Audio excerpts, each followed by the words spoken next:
ইসলামী ছাত্র শিবির বাংলাদেশের ছাত্র সমাজকে জ্ঞান বিজ্ঞানের উৎকর্ষতা সাধনের জন্য সর্বাত্মক প্রচেষ্টা চালিয়ে যাচ্ছে। নিঃসন্দেহে আপনারা জানেন যে ইসলামী ছাত্র শিবির একটি প্যাকেজ প্রোগ্রাম আলোকে একজন শিক্ষার্থীকে গড়ে তোলে।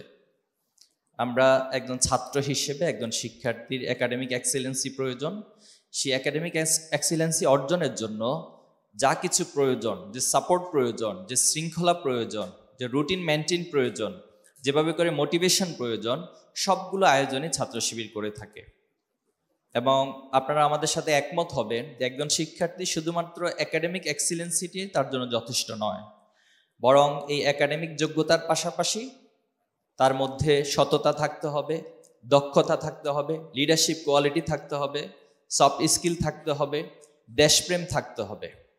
এই দেশপ্রেম, আমরা আমাদের এই বাংলাদেশকে ভালোবাসি, দেশমাতৃকাকে ভালোবাসি, এই দেশকে পৃথিবীর বুকে উচ্চ মর্যাদাশীল একটি দেশ হিসেবে রিপ্রেজেন্ট করার জন্য যে আন্তরিকতা, ভালোবাসার মধ্য দিয়ে একজন শিক্ষার্থী গড়ে ওঠা প্রয়োজন। এই সব কিছুর প্যাকেজের নামই হচ্ছে ইসলামী ছাত্র শিবির। আজকের আয়োজন আমাদের অনেক শত শত আয়োজনের মধ্যে একটি আয়োজন। আমরা ইতিমধ্যে জেনেছেন যে সায়েন্স ফেস্ট আয়োজন করেছি, বিজনেস কার্নিভেল আয়োজন করা হয়েছে আমাদের। এরপর আমরা বিভিন্ন বিজনেস সামিট আয়োজন করেছি, ইউথ সামিট আয়োজন করেছি। যারা পলিটেকনিকে পড়াশোনা করেন তাদেরকে নিয়ে আলাদা সামিট আয়োজন করেছি। প্রাইভেট ইউনিভার্সিটি শিক্ষার্থী যারা রয়েছে তাদেরকে নিয়ে আয়োজন করেছি। মেডিকেল অধ্যয়নরত যারা আছেন তাদেরকে নিয়ে মেডিকেল সামিট আয়োজন করে। এভাবে করে এই সমাজের, এই রাষ্ট্রের একজন শিক্ষার্থী তার ক্যারিয়ারের জায়গা থেকে, তার ক্যারিয়ারের গোল নির্ধারণ করে কোথায় যাওয়া প্রয়োজন, এই সামষ্টিক প্রচেষ্টাগুলো আমরা করে থাকি আলহামদুলিল্লাহ। তো কিছুদিন আগে আমরা একটা আয়োজন করেছিলাম যে ফিউচার সায়েন্টিস্ট মিট আপ। আলহামদুলিল্লাহ, সেখানে আমি অবাক হয়েছি যে আমাদের এই সমাজের, এই রাষ্ট্রে ছোট ছোট বন্ধুরা, শিক্ষার্থীরা, তাদের মাথায় এত ইনোভেটিভ আইডিয়াগুলো তারা জেনারেট করতে পারে, তারা শেয়ার করতে পারে। এবং শুধু বাংলাদেশে না, সেখানে যারা এসেছিল এদের মধ্যে অনেকেই পৃথিবীর বিভিন্ন রাষ্ট্রে, বিভিন্ন ওয়ার্ল্ড কম্পিটিশনগুলোতে অংশ নিয়েছে। একটা মজার তথ্য হলো 2024 সালের ডিসেম্বরে আমরা সোহরাওয়ার্দী উদ্যানে যে সায়েন্স ফেস্ট আয়োজন করেছিলাম, সেখানে যিনি চ্যাম্পিয়ন হয়েছিলেন সেই টিম, তারা পরবর্তীতে এবছরই নিউ ইয়র্কের অর্থাৎ ইউএসের একটি ওয়ার্ল্ড কম্পিটিশনে তারা সেখানে 3rd পজিশন অর্জন করেছিল। এটা নিঃসন্দেহে ছাত্র শিবির অর্জন নয় শুধুমাত্র, এটি আমরা মনে করি বাংলাদেশের ছাত্র সমাজের রিপ্রেজেন্টেশন এবং সামগ্রিকভাবে এই জাতির জন্য অর্জন। এই গত কয়েকদিন আগে আপনারা দেখেছেন হয়তো মিডিয়ার কল্যাণে যে সাতক্ষীরায় একজন ভাই বোরহান উদ্দিন নামে, তিনি একটি যুদ্ধ বিমান আবিষ্কার করেছেন। তো এই যে আমাদের শিক্ষার্থীরা আমাদের এখানে ছড়িয়ে ছিটিয়ে থাকা গ্রামে গঞ্জে বিভিন্ন প্রতিষ্ঠানে ছাত্র শিবির আয়োজনগুলো দিয়ে মধ্য দিয়ে মূলত সবাইকে অ্যাকোমোডেট করতে চায়, সবাইকে একটা বুস্ট আপ করতে চায়, তাদের স্বপ্নগুলোকে আরো বেশি জাগিয়ে দিতে চায়।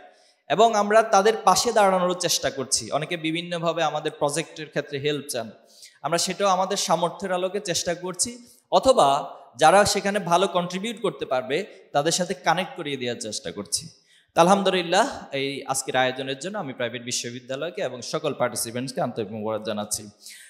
আপনারা নিঃসন্দেহে জানেন যে মুসলিম সভ্যতার একটি সোনালী যুগ ছিল।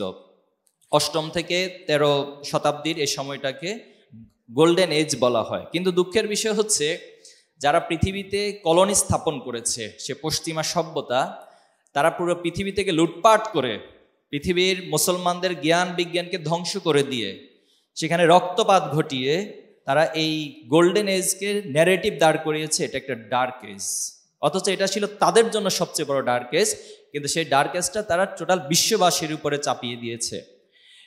এই সময়টাতেই এই ইসমাইল আল জাজারি, তিনি আপনারা জানেন যে রোবোটিক্স এবং স্বয়ংক্রিয় যন্ত্রের জনক ওনাকে বলা হয়। এবং ওনার একটা গুরুত্বপূর্ণ বই আছে, সেটা হলো কিতাব ফি মারিফাত আল হিয়াল আল হান্দাসিয়া। এবং এই বইটাতে তিনি 100টি যান্ত্রিক আবিষ্কারের কথা বলেছেন। দেখুন, আজ থেকে প্রায় 800 বছর আগে এই বইয়ের যে তত্ত্ব ছিল, সেই তত্ত্বের মধ্য দিয়ে আজকের এই রোবোটিক্স এবং আমরা যেটা রোবোটিক্স যে নলেজ অথবা আবিষ্কার, সেগুলো আজকে দেখতে পাচ্ছি। সেই সময়টাতে ইবনে আল হাইথাম নামে একজন বিজ্ঞানী ছিলেন এবং উনি সর্বপ্রথম ক্যামেরার যে ধারণা, এই ক্যামেরা আবিষ্কারের ধারণা দিয়েছিলেন। আজকে যদি আমরা ক্যামেরার কথা চিন্তা করি, আমাদের জীবনে একটা গুরুত্বপূর্ণ পার্ট হয়ে গিয়েছে। তো এই যে বিভিন্ন বিজ্ঞানীরা বিভিন্ন আবিষ্কার করেছেন, আব্বাস ইবনে ফিরনাস তিনি আজ থেকে 1000 বছর আগে তিনি উড়ার স্বপ্ন দেখেছেন, যে কিভাবে উড়তে হয়, পাখিকে দেখে তিনি উড়ার স্বপ্ন দেখেছেন এবং উড়ার তত্ত্ব দিয়েছেন। এবং তার তত্ত্বের উপর ভিত্তি করে আজকে পৃথিবীতে আমরা প্লেন, বিভিন্ন আকাশযানগুলো দেখতে পাচ্ছি। আবু আল কাসিম আল জাহরাবি তিনি সার্জারি, বর্তমান যে চিকিৎসা বিজ্ঞানে সার্জারি করা হয়, অস্ত্রোপচার করা হয়, এই অস্ত্রোপচারের তত্ত্ব পাশাপাশি অস্ত্রোপচারের জন্য যে টুলস প্রয়োজন, এই টুলসগুলো তিনি সেখানে ধারণা দিয়েছিলেন। আমরা একজন মহিলা বিজ্ঞানীর নাম জানি যে মারিয়াম আল আসট্রোলবি, তিনি অ্যাস্ট্রোনবের তত্ত্ব দিয়েছিলেন এবং তার সেই তত্ত্বের উপরে ভিত্তি করে পরবর্তীতে এখন কম্পাস, এরপরে স্যাটেলাইট নেভিগেশন সহ পৃথিবীর যে আধুনিক যত আবিষ্কার আছে সেই আবিষ্কারগুলো হয়েছে। এমন হাজার হাজার বিজ্ঞানীর নাম আপনারা খুঁজে পাবেন যদি সে সময়ের ইতিহাসগুলো পড়েন। কিন্তু দুর্ভাগ্য হচ্ছে আমাদের সেই ইতিহাসগুলোকে আজকে যারা পশ্চিমা সভ্যতা, তারা জ্ঞান বিজ্ঞানের একমাত্র ধারক বাহক হিসেবে নিজেদেরকে দাবি করে, আর মুসলমানদের ইতিহাসকে তারা পরিবর্তন করে দিয়েছে। এজন্য আমরা এই আয়োজনগুলোর মধ্য দিয়ে আমাদের সেই ইতিহাসগুলোকে পুনর্জাগরণ করতে চাই এবং নতুন করে প্রজন্মের মাঝে স্বপ্নগুলো এঁকে দিতে চাই যে আগামী দিনেও আমাদের সামনে সেই সোনালী যুগ ফিরে আনার যথেষ্ট সম্ভাবনা রয়েছে। আমি আশা করি আজকে যারা এখানে অংশ নিয়েছেন, আপনাদের হাত ধরে আপনাদের স্বপ্নের মধ্য দিয়ে আমরা সেই যুগের আবার ফিরে যাব এবং আগামী সভ্যতা বিনির্মাণ করব ইনশাআল্লাহ। সম্মানিত উপস্থিতি, জ্ঞান বিজ্ঞান যারা শ্রেষ্ঠত্ব, তারাই পৃথিবীকে নেতৃত্ব দিবে। নবী আলাইহিসসালামদেরকে যদি আমরা পর্যালোচনা করি, পৃথিবীতে নেতৃত্বের জায়গা থেকে সবচেয়ে প্রায়োনিয়র জায়গা ছিলেন তারা, কারণ আল্লাহ তাআলা সরাসরি নবী এবং রাসূলদেরকে বাছাই করেছেন। সে নবী এবং রাসূলদের অনেক গুণাবলী ছিল, পার্টিকুলারলি আলাদা আলাদা করে অনেক কৌশল ছিল, মুজিজা ছিল, কিন্তু দুটি গুণাবলী আল্লাহ তাআলা সকল নবী আলাইহিসসালামদের মাঝে কমনলি দিয়েছিলেন। একটা ছিল ইলম ওয়াল হিকমা, জ্ঞান এবং প্রজ্ঞার শক্তি। আমরা সূরা বাকারা যখন পড়বেন, তালুতের একটা ঘটনা পাবেন। সে তালুতকে আল্লাহ তাআলা যখন নেতা বাছাই করলো, তার সম্প্রদায়ের লোকেরা কোশ্চেন তৈরি করলো যে তালুতের কি এমন যোগ্যতা আছে সে আমাদের নেতা হবে। তখন আল্লাহ তাআলা বলছেন যে তাকে দুটো গুণে বিশেষভাবে গুণান্বিত করা হয়েছে। একটা হলো বাস্তাতাম ফিল ইলম ওয়াল জিসম, শারীরিকভাবে তিনি সক্ষম ছিলেন, ফিট ছিলেন, এবং জ্ঞান দ্বারা ওনাকে সমৃদ্ধ করা হয়েছে। তো এজন্য ইসলাম এমন একটি ধর্ম, দেখুন এটা জ্ঞানকে শুধুমাত্র প্রমোট করে নাই, মোটিভেশন দেয় নাই, বরং ইবনে মাজার হাদিস দ্বারা এই জ্ঞান অর্জনকে আল্লাহ তাআলা ফরজ, আল্লাহ রাসূলুল্লাহ সাল্লাল্লাহু আলাইহি ওয়াসাল্লামের পক্ষ থেকে এটা অবশ্যই কর্তব্য হিসেবে উপস্থাপন করা হয়েছে। তলাবুল ইলমি ফারিদাতুন আলা কুল্লি মুসলিম ওয়াল মুসলিমা, প্রত্যেক নরনারীর উপর জ্ঞান অর্জন করাকে ফরজ করে দেওয়া হয়েছে। এজন্য আমাদের এই জ্ঞান অর্জনের যে স্পৃহা, এটা প্রজন্মের মধ্যে জাগিয়ে দিতে হবে। আমরা জ্ঞান অর্জনের ক্ষেত্রে যদি দেখি ধাপগুলো কি, কিভাবে জ্ঞান অর্জন করতে হয়, এটা আল্লাহর নির্দেশনা হচ্ছে ইকরা, পড়া, পড়ার মধ্য দিয়ে জ্ঞান অর্জন হয়, দেখার মধ্য দিয়ে জ্ঞান অর্জন করে। মানুষের দেখা এবং চিন্তা শক্তি, এই দুইটা প্যারালালি কাজ করে। আপনি যখন যে জিনিসটা বেশি বেশি দেখবেন, আপনার চিন্তার মাঝে বা মনের যখন অবসর থাকে, তখন সেই বিষয়গুলোই সবচেয়ে বেশি আসে। এজন্য আল্লাহর সৃষ্টি রাজের দিকে আমাদেরকে দেখা, এবং সেটা নিয়ে আল্লাহ তাআলা যেটা বলেছেন যে আফালা ইয়াতাফাক্কারুন, তোমরা চিন্তা ভাবনা করবা না, আফালা ইয়াতাদাব্বারুন, তোমরা একটু গবেষণা করবা না, তোমরা পৃথিবীর বিভিন্ন যে আল্লাহর সৃষ্টি রাজি রয়েছে, গ্রহ, নক্ষত্র, সূর্য, চন্দ্র, এর দিকে তাকাবা এবং এটা নিয়ে তোমরা গভীরভাবে চিন্তা করবা, এবং একটা পর্যায়ে তোমাদের মনের মধ্যে অনুভূতি আসবে যে আল্লাহ তাআলা তো এগুলোকে অনর্থক সৃষ্টি করেন নাই। সম্মানিত ভাইয়েরা, এই জ্ঞানের জায়গা থেকে আজকে আমরা এই প্রজন্মে এসে কিছুটা ধাক্কা খাচ্ছি। আমরা যদি আজ থেকে 30 বছর আগের প্রজন্মের কথা চিন্তা করি, তখন পড়ার প্রতি একটা আগ্রহ বেশি ছিল। এখন ডিভাইস আসার কারণে এই পড়াশোনার আগ্রহটা অনেক কমে গেছে। ছাত্র শিবির একটি চমৎকার উদ্যোগ আমরা নিচ্ছি, ইনশাল্লাহ যদি আল্লাহ আমাদের সহায় হয়, আপনারা সহযোগিতা করেন, আমরা সফল হব। আমরা 20 বছর ব্যাপী 2045 সালকে টার্গেট করে রিডিং মুভমেন্ট নামে একটা মুভমেন্ট চালু করব, এবং আমাদের এই মুভমেন্টের আলটিমেট গোলটা হবে একজন শিক্ষার্থী, একজন মানুষ তার দৈনন্দিন কাজগুলো যেভাবে করে, অর্থাৎ আমাকে প্রত্যেকদিন ঘুমাইতে হয়, আমাকে প্রত্যেকদিন খেতে হয়, গোসল করতে হয়, এরকম একটা কন্টিনিউয়াস অভ্যস্ততার মধ্য দিয়ে একজন শিক্ষার্থী বই পড়বে। বই পড়াটাও এরকম একটা নিয়মিত কাজের এটা পার্ট হয়ে যাবে এবং অভ্যস্ততা চলে আসবে। এটা নিয়ে আমাদের নানান আয়োজন আছে, ইভেন্টগুলো আছে, এটা পর্যায়ক্রমে আমরা আসবো ইনশাল্লাহ। আমি আপনাদেরকে এই জ্ঞান অর্জনের ক্ষেত্রে পৃথিবীর ন্যাচারাল সায়েন্সের দিকে তাকানোর জন্য অনুরোধ করব। দেখুন পৃথিবীতে আজকে আমরা যত আবিষ্কার বলি, ফিজিক্স, কেমিস্ট্রি, বায়োলজি, এরপরে হচ্ছে রোবোটিক্স, এআই, যা কিছু আছে না কেন, এটা একটা সময় নেচারের মধ্যে ছিল। আমরা যদি নিউটনের দিকে দেখি যে নিউটন গাছের নিচে বসেছিলেন, হঠাৎ একটা আপেল পড়লেন এবং সেখান থেকে তিনি দেখে চিন্তা করলেন যে আপেলটা উপরে না গিয়ে নিচে কেন পড়লো। এই চিন্তা শক্তি থেকে কাজ করতে করতে একটা পর্যায়ে তিনি থিওরি অফ গ্র্যাভিটি আবিষ্কার করলেন।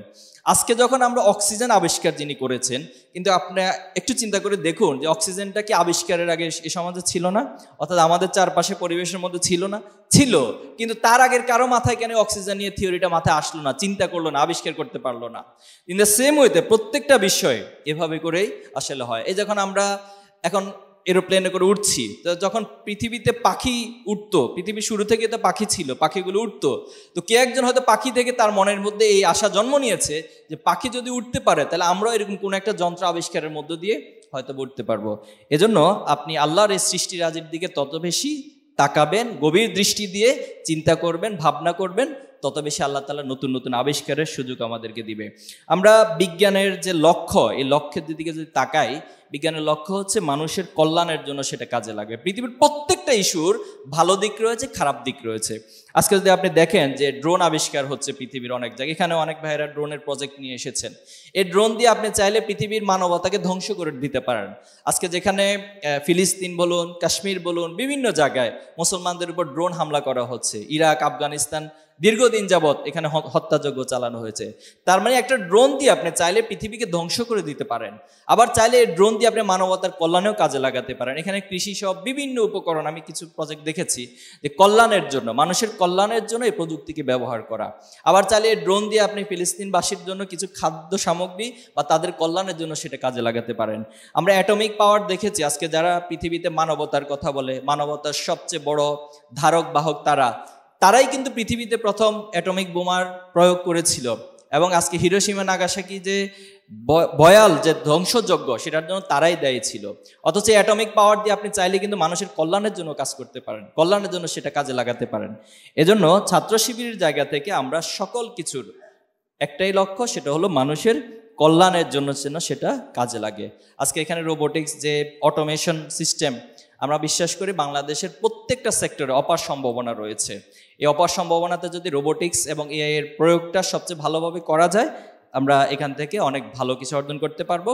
এবং বাংলাদেশ যে স্বপ্নের বাংলাদেশ, জুলাই শহীদদের আকাঙ্ক্ষিত যে বাংলাদেশ, আমরা বাংলাদেশকে যে জায়গায় দেখতে চাই, আমরা মনে করি এই প্রজন্মের হাত ধরে সেটা সম্ভব হবে ইনশাআল্লাহ। এবং আমার সামনে আজকে যারা বসে আছেন, আমরা বিশ্বাস করি আমাদের সোনালী যুগের যে বিজ্ঞানীদের নাম আজকে আমরা দেখছি, পড়ছি, যাদের নামে আমরা ইভেন্ট আয়োজন করছি, এবং আপনাদের নামও ইনশাআল্লাহ ভবিষ্যতে একসময় এভাবে ইভেন্ট আয়োজন হবে, আপনারা নিজেদেরকে সেভাবে গড়ে তুলবেন। আমরা আবারও সকল বিজ্ঞান, সকল জ্ঞান, সকল কিছুর উৎস একটাই আমাদের লক্ষ্য, সেটা হলো সেটা যেন মানুষের কল্যাণে কাজে লাগে। এই আয়োজনের জন্য আবারও সবাইকে ধন্যবাদ জানিয়ে আমার কথা এখানে শেষ করছি। আসসালামু আলাইকুম ওয়া রাহমাতুল্লাহি ওয়া বারাকাতুহু। ওয়াসসালাতু ওয়াসসালামু আলা রাসূলিল কারীম ওয়া আলা আলিহি ওয়া আসহাবিহি আজমাইন। রব্বি ইশরাহ লি সাদরি ওয়া ইয়াসসির লি আমরি ওয়াহলুল উকদাতাম মিন লিসানি ইয়াফকাহু কাওলি। বাংলাদেশ ইসলামী ছাত্র শিবির প্রাইভেট বিশ্ববিদ্যালয় পশ্চিম শাখা কর্তৃক আয়োজিত আজকের এই ইসমাইল আল জাজারি রোবোটিক্স ফেস্টের সম্মানিত সভাপতি, সম্মানিত অতিথিবৃন্দ, ইসলামী ছাত্র শিবিরের সাবেক কেন্দ্রীয় সভাপতি পরিকল্পনাবিদ সিরাজুল ইসলাম, বিভিন্ন পর্যায়ের দায়িত্বশীল ভাইয়েরা, আজকের ইভেন্টে অংশগ্রহণকারী প্রতিযোগী শিক্ষার্থী ভাই এবং বোনেরা, সাংবাদিক বন্ধুগণ, সুধীমণ্ডলী, আসসালামু আলাইকুম ওয়া রাহমাতুল্লাহি ওয়া বারাকাতুহু। আমি শুরুতে আল্লাহর কাছে শুকরিয়া আদায় করছি, আজকের এই সুন্দর আয়োজনে আমরা সম্পৃক্ত হতে পেরেছি, অংশগ্রহণ করতে পেরেছি, আলহামদুলিল্লাহ। আমি আজকের এই আয়োজনের জন্য প্রাইভেট বিশ্ববিদ্যালয় শাখাকে আন্তরিকভাবে ধন্যবাদ এবং মোবারকবাদ জানাচ্ছি। পাশাপাশি যারা আজকের এই আয়োজনে পার্টিসিপেট হিসেবে অংশ নিয়েছেন, আপনাদেরকেও মোবারকবাদ জানাচ্ছি। এখানে অনেকগুলো প্রতিযোগিতা হয়েছে, 3টি ইভেন্ট ছিল। তো আশা করছি যারা ভালো করেছেন তারা পুরস্কারপ্রাপ্ত হবেন, আবার যারা অংশগ্রহণ করেছেন ইনশাআল্লাহ আপনারাও ভবিষ্যতে পুরস্কারের জন্য বাছাই হবেন ইনশাআল্লাহ। প্রিয় উপস্থিতি,